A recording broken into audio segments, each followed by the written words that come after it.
The forest was alive with the sounds of night. As a park ranger, I was accustomed to the nocturnal orchestra, the distant hoots of owls, the rustling of leaves, and the occasional snap of a twig. But tonight felt different. There was a palpable tension in the air, a feeling that something was watching me from the shadows.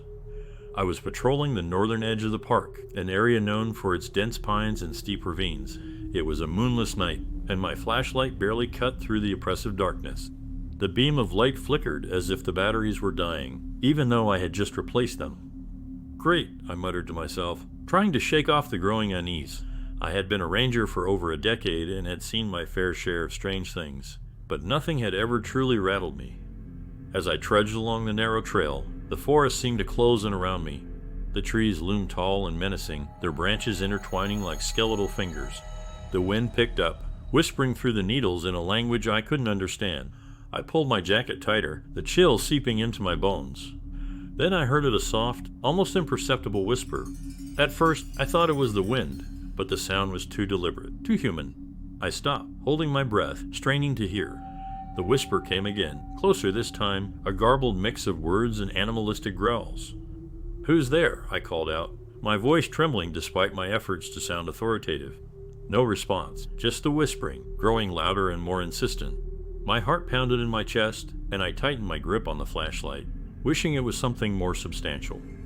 I scanned the darkness, the beam of light jerking with my shaky hands. Nothing, just the endless sea of trees and shadows. I forced myself to keep moving, each step heavier than the last. The whispering followed me, always just out of sight, like a predator toying with its prey. I rounded a bend in the trail and froze. There, in the middle of the path, stood a figure. It was hunched over, its form obscured by a tattered cloak. The flashlight beam flickered and died, plunging me into darkness. Panic surged through me as I fumbled for my spare flashlight, my fingers clumsy with fear. When I finally got the second light on, the figure was gone.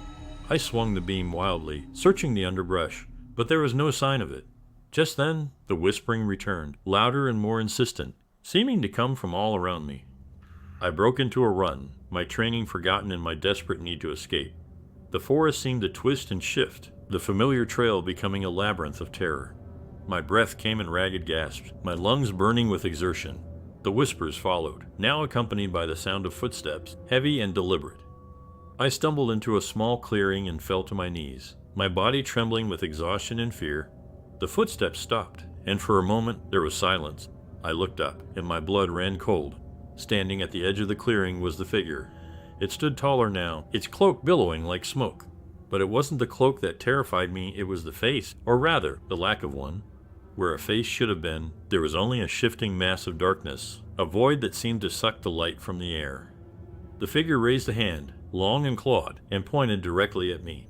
The whispers reached a fever pitch, and I could finally make out the words, "You shouldn't have come here." I scrambled backward, my mind a whirl of terror and disbelief. The stories, the legends of the skinwalker, flashed through my mind. I had always dismissed them as mere folklore, tales to scare tourists. But now, faced with this abomination, I knew the truth. The skinwalker stepped forward, and I felt a cold, unnatural fear grip my heart. It moved with a fluid grace, its form shifting and contorting as it approached. I forced myself to stand, every instinct screaming at me to run, but my legs refused to obey. "Leave me alone," I shouted, my voice cracking. The skinwalker paused, tilting its head as if considering my plea. Then, with a final, bone-chilling whisper, it vanished into the darkness, leaving me alone in the silent forest. I don't remember how I made it back to the ranger station. The next thing I knew, I was slumped against the door, my body shaking uncontrollably. My colleagues found me there at dawn, my face pale and my eyes wide with terror. I never spoke of what happened that night. The forest still calls to me, the whispers haunting my dreams. I know the skinwalker is out there, watching, waiting, and I fear the day it decides to return. If you found yourself enthralled by tonight's tale, do not forget to seal your fate by subscribing to this channel